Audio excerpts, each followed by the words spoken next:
Picture this. You're running a race, and out of nowhere, you stumble and fall.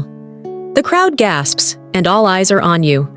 At that moment, you have two choices: stay down or rise up and keep going. That decision, my friend, is the essence of perseverance.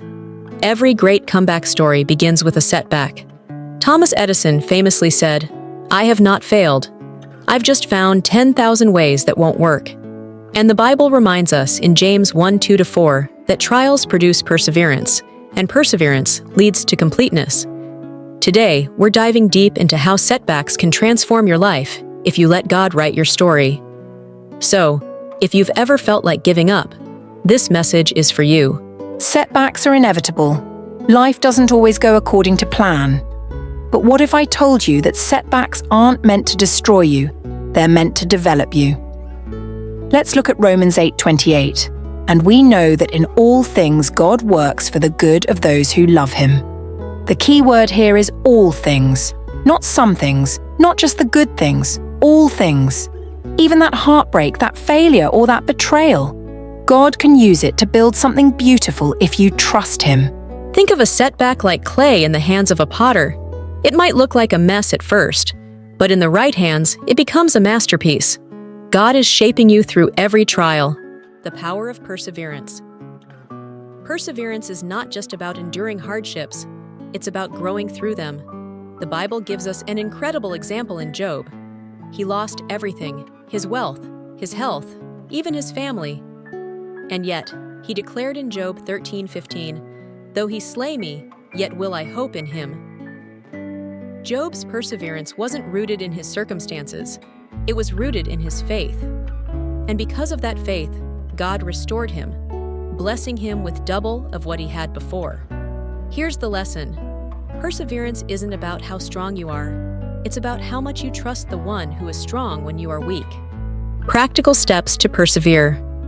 So how do we cultivate perseverance when life feels overwhelming? Let me break it down for you. 1. Trust God's plan.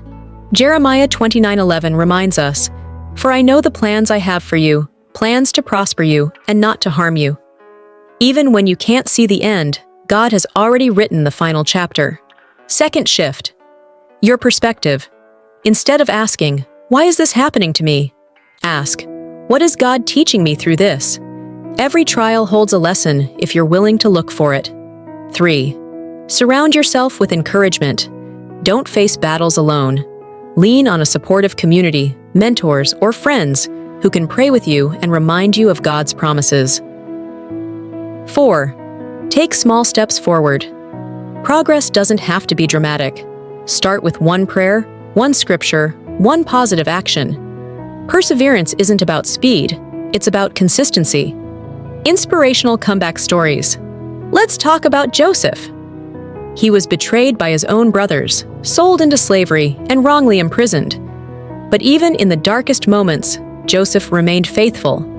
He trusted that God had a greater purpose, and eventually, he rose to become the second most powerful man in Egypt, saving countless lives during a famine.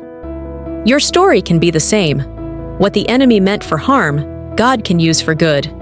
Your setbacks are just setups for something greater. Your comeback awaits. If you've been knocked down by life, I want you to hear this. You are not defined by your setbacks. You are defined by your perseverance and the God who is working in your life. Isaiah 40:31 says, "But those who hope in the Lord will renew their strength. They will soar on wings like eagles. They will run and not grow weary. They will walk and not be faint." Your comeback starts with one decision: to rise, trust God, and keep moving forward. So get up, dust yourself off. Your greatest testimony is waiting on the other side of this trial. If this message spoke to you, don't keep it to yourself. Share it with someone who might need a reminder that their story isn't over. And remember, with God, your setback is simply a setup for a greater comeback. Stay strong and stay faithful. If this message inspired you, don't keep it to yourself. Click the like button to let us know. Share this video with someone who needs encouragement today, and leave a comment below about how you're choosing to persevere in this season. And don't forget to subscribe for more uplifting content to fuel your journey. Together, let's keep moving forward with faith, hope, and perseverance. Thank you for watching, and I'll see you in the next video.